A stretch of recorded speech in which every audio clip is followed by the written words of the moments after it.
আগামী ৪৮ ঘন্টায় বাংলাদেশের রাজনীতিতে বিরাট কিছু ঘটবে, অনেক কিছু স্পষ্ট হবে। বিশেষ করে তারেক জিয়া, জামাত, এনসিপি, চরমোনাই সহ নানান সমীকরণ দেবালোকের ন্যায় স্পষ্ট হবে। এখন পর্যন্ত ধোঁয়াশার মধ্যে, বিশেষ করে জামাত চরমোনাইয়ের জোট থাকবে কি থাকবে না, না বেরিয়ে যাবে না কি, ধোঁয়াশা কাটেনি। যদিও অফিসিয়ালি দুই দলই বলেছে যে আসলে কিছু না, জিতিয়ে আনার মতো প্রার্থী নির্বাচন করার সর্বোচ্চ চেষ্টা তারা করছে। অন দ্য আদার হ্যান্ড, এনসিপির সাথে জামাতের জোট মোটামুটি ফাইনাল, পার্টিতে রেজলিউশন পাস হয়ে গেছে। যদিও এটা নিয়ে টানটান উত্তেজনা, কিছু বিপদগামী নারী নেত্রী, মানে শালী সীমানি তালগাছটা আমার দল করে, দলের গঠনতন্ত্র মানার প্রতিশ্রুতি তারা দিয়েছে। দলের যে সিদ্ধান্ত গ্রহণ প্রক্রিয়া, যে সংখ্যাগরিষ্ঠ উচ্চতর পরিষদে যা বলবে সেটা মানতে বাধ্য, কারণ ভিন্নমত থাকলেও মেজরিটি মানতে বাধ্য। দিস ইজ ডেমোক্রেসি, এবং পার্টির একজন মেম্বার হিসাবে এতটুকু কমিটমেন্ট থাকাটা জরুরি। তো নিয়মতান্ত্রিক প্রক্রিয়া এনসিপিতে পাশ হয়েছে, জামাতের সাথে জোটে যাবে তারা। আর কিছু নারী নেত্রী ফেসবুকে পোস্ট দিচ্ছে যে এটা মানবো না, প্রয়োজনে পদত্যাগ করবো। এর মানে আপনি কি গণতন্ত্র, দল, পার্টি, ফিলোসফি, গঠনতন্ত্র এগুলো বিশ্বাস করেন, না ঘাট তারামি করেন? আপনার মন মতো না হলে আপনি থাকবেন না, তাহলে নিজে একটা দোকান খুলেন পার্টির। এটা কোনো বৈশিষ্ট্য হতে পারে না। পার্টির অধিকাংশ মিলে সিদ্ধান্ত নিয়েছে অযৌক্তিক, আর আপনি একা একা যৌক্তিক, হোয়াট এভার। তো এখানে এই যে নানান ধোঁয়াশা, যে আসলে জামাত এবি পার্টি জোট হবে কিনা, জামাত এনসিপি জোট হবে কিনা, চরমোনাই জামাত জোট বা সমঝোতা টিকবে কিনা, মামুনুল হকের দল খেলাফত মজলিস জামাতের সাথে থাকবে কিনা, কর্নেল ওলি জামাতে যোগ দিয়ে রাষ্ট্রপতি হবেন কিনা, আরো অনেক কিছু স্পষ্ট হবে। Just wait and see. 48 hours সময় লাগবে। জামাত চরমোনাই সমঝোতাও 48 ঘন্টার মধ্যে অনেকটা স্পষ্ট হবে। জামাত চরমোনাই সর্বোচ্চ পর্যায়ের নেতৃবৃন্দের মধ্যে বৈঠক চলছে আমি যখন কথা বলছি, এবং তার সফলতার দ্বার প্রান্তে। জামাত চরমোনাই উভয় দলেই সর্বোচ্চ ত্যাগ স্বীকার করা মানসিকতা রাখে। মাঠ পর্যায়ে কিছু চরমোনাই জামাতকে মরলগিরি, অমুক তমুক এইসব কথাবার্তা বলে, আবার জামাতের কিছু লোকজন চরমোনাই যোগ্যতার চাইতে বেশি চায় এরকম কথাবার্তা বলে, কিন্তু এটা রিয়ালিটি না। বাস্তবতা হচ্ছে জামাত এবং চরমোনাই দুই দলেই সর্বোচ্চ আন্তরিকতার সাথে সফলতার দ্বার প্রান্তে। দুই দলেই জিতে আসার মতো প্রার্থী সিলেক্ট করতে তৎপর। দুই দলেই সর্বোচ্চ ছাড় দিতে প্রস্তুত, এবং এই দুই দলের মধ্যে কোনো বিদ্রোহের সম্ভাবনা নেই যে আমাকে নমিনেশন না দিলে আমি স্বতন্ত্র করবো, আমি বিএনপিতে চলে যাব। না, নমিনেশন যাকেই দেয়া হোক না কেন তার পক্ষে দুই দল ঝাঁপিয়ে পড়বে। জামাত সিদ্ধান্ত নিয়েছে, যেহেতু আমাদের টাকা পয়সা বেশি, আমরা চরমোনাইকে এনসিপি জোটে আসলে, এবি পার্টি জোটে আসলে তাদেরকেও টাকা দিব, প্রয়োজনে বৈধভাবে টাকা দেয়া যায়, যে অনুদান দেয়া যায়। এটা সত্য কথা, এটা অসত্য কথা নয়। টাকাও দিবে জনশক্তিরা।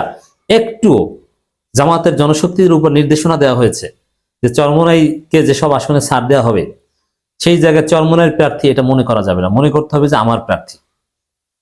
এবং এটা দলের স্বার্থে ক্ষমতায় আসতে হবে, বিএনপিকে পরাজিত করতে হবে, কথা ফাইনাল। এরকম নানান ধোঁয়াশা 48 ঘন্টার মধ্যে কেটে যাবে। বিশেষ করে তারেক রহমানকে ঘিরে, তারেক রহমান দেশে এসেছেন, এখন এনসিপিকে নিয়ে, এখনো যদিও এনসিপিতে পাশ হয়েছে, জামাতের সাথে জোটে যাবে, তারপরও তারেক রহমানের সাথে লাস্ট একটা কনভারসেশনের চেষ্টা এনসিপি নেতারা কেউ কেউ অ্যাটলিস্ট করবে, যে বিএনপির কাছ থেকে কিছু আসন পাওয়া যায় কিনা। কিন্তু এনসিপিকে বিএনপি কোনো আসনই দিতে চায় না।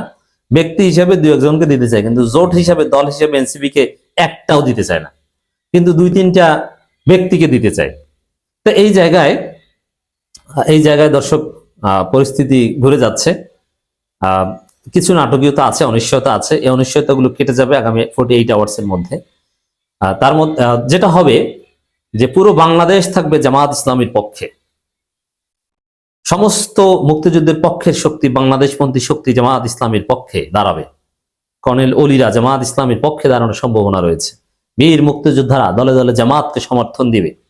রাজাকারদের দল বিএনপিকে, শাহ আজিজ রাজাকারদের দল, রাজাকার সালাউদ্দিন কাদের চৌধুরীদের দল, সাজাপ্রাপ্ত রাজাকার মির্জা রুহুল আমিনের দল, মির্জা ফখরুলের বাবার দল, এদেরকে এদেশের জনগণ, এদেশের মুক্তিযুদ্ধের পক্ষের শক্তিরা, স্বাধীনতা সার্বভৌমত্বের পক্ষের শক্তিরা এদের পক্ষে থাকবে না। থাকবে যারা স্বাধীনতার প্রশ্নে আপোষহীন, যারা 16ই ডিসেম্বরের পর 1 সেকেন্ডের জন্য স্বাধীনতা বিরোধী না, তাদের পক্ষে থাকবে। এটা স্পষ্ট হবে। তারেক রহমান দেশে আসার প্রজেক্ট যে ব্যর্থ হয়েছে, যে আলাদা কাউকে তারেক রহমান অ্যাট্রাক্ট করতে পারেননি, কাউকে তার দলে ভিড়াতে পারেননি, এটা স্পষ্ট হবে। শুধু এটা না, ছোট ছোট অনেক দল ধ্বংস হয়ে গেছে বিএনপির ভাইরাসের কবলে পড়ে।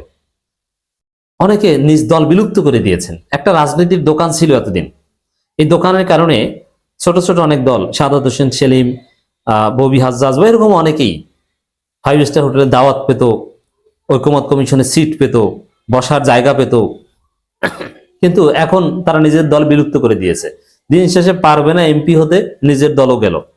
2 দিন পর বিএনপিও গণবি না, যে তুই তো ভুইফোর, আসছো কোথা থেকে? তুই বিএনপিতে আসছো, তুই কি বিএনপি করতেই? বিএনপির লোকজন বলবে এটা। তা আম সালা সব হারিয়েছে। এগুলো স্পষ্ট হবে। গণ অধিকার পরিষদ ভেঙে যাবে। গণ অধিকার পরিষদের অনেকে অলরেডি পদত্যাগ করেছে, অনেকে এনসিপির সাথে যাবে, আলাপ আলোচনা করছে। কারণ ভিপি নূর বেইমানি করেছেন, কোটি কোটি টাকা মনোনয়ন ফান্ড বিক্রি করে তারপরে 2টা সিটের বিনিময়ে নিজেদেরকে বিক্রি করে দিয়েছেন। এর মানে আপনি ফান্ড কালেকশন করছেন, যে আপনি ব্যবসা করবেন, তারপরে ফান্ড এমবেজল করেছেন আপনি।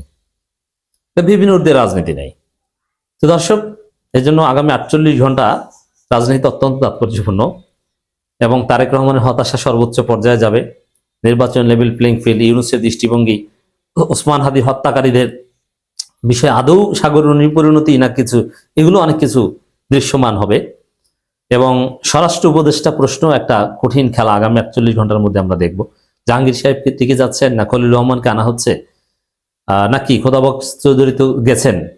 এখানে তারেক রহমানের কথা ইউনূস কতটুকু মানবেন কি মানবেন না, না ইউনূস তার নিজের হ্যাডম দেখাতে পারবেন। যেমন তারেক রহমানরা চায় এই ব্যর্থ জাহাঙ্গীরকে রেখে দিতে, কিন্তু ইউনূস চান যে না, হ্যাডমওয়ালা খলিল রহমানকে আনতে।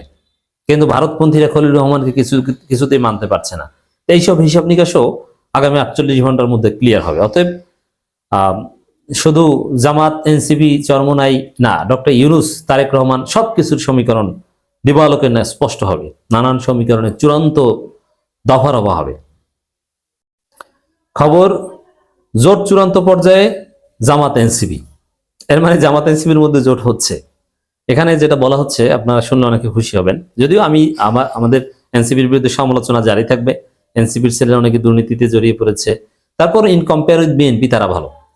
যেমন বিএনপি তো দুর্নীতিবাজ, আজীবন দুর্নীতিবাজ। বিএনপি রাজাকারদের দল, স্বাধীনতা বিরোধী দল। তারপরও এই রাজাকারদের দল বিএনপি জামাতের সাথে ছিল না।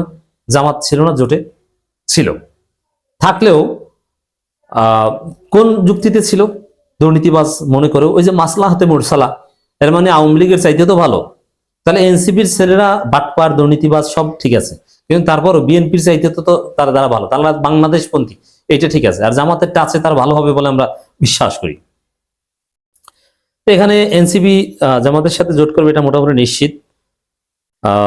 যদিও ওই কিছু নারী নেত্রী তারা চায় বিএনপির সাথে যেতে, এনসিপির সেখানে আসন, কয়টা আসনের বিনিময়ে এনসিপি জামাতের সাথে আসবে, ইটস নট ফাইনাল। তবে এনসিপির দলীয় ফোরামে পাশ হয়েছে, তারা জামাতের সাথে জোটে যাবে, অনেক একটা রেজলিউশন হয়েছে। তো দর্শক, রাজনীতিতে তুমুল উত্তেজনা চলছে, উত্তেজনা পারদ গলবে শীঘ্রই।